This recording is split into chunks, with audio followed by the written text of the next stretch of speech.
Kahit may Kit Jimenez sa Sarangani, hindi pa rin umubra sa Mindoro. Sayang ang effort ng Sarangani. Inapos pa rin sa dulo. Final score is 79-65. Panalo ang Mindoro.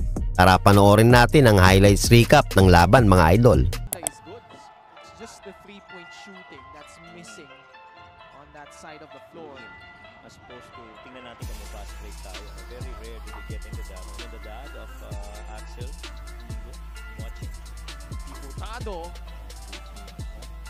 Nasa 20% field goal made. Good cut and good finish. Itong Sarangani, you have to be mindful. Started by Frank Jimenez.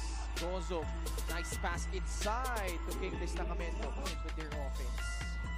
Kahit paano medyo maganda na yung conversion over the last few possessions between these two. Oh, that happened way outside. Yes! Binisik lang ni Kit Jimenez. The second best defensive rebounding guy na si Kit Jimenez. About 5 saka si June Manco. Putting him on the point would lessen that pressure on to initiate and get the reads and make the... Joseph Sedorifa. Drop pass. RJ. Basket and one. That's the paint. Libre sa tres si Jimenez. Wala pa din. Sedorifa grabs the offensive board inside. RJ Ramirez. And a wing three, which he settled for that wing three. Good thing they got the offensive rebound.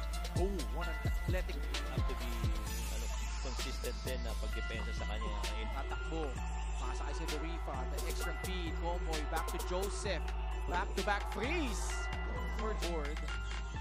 Inigo fakes, drives, floats it up and in. 8-0 run. Sunga can't hit it. Sedorifa is feeling it right now. That part. Sa loob, Destacamento. Nangyari, sasalaksak sa loob. Ginamit ang kanyang kaliwa. Pero una-una, feeling ko bagal nung cut. Taas rin ng pasa. Taas rin talaga ng pasa.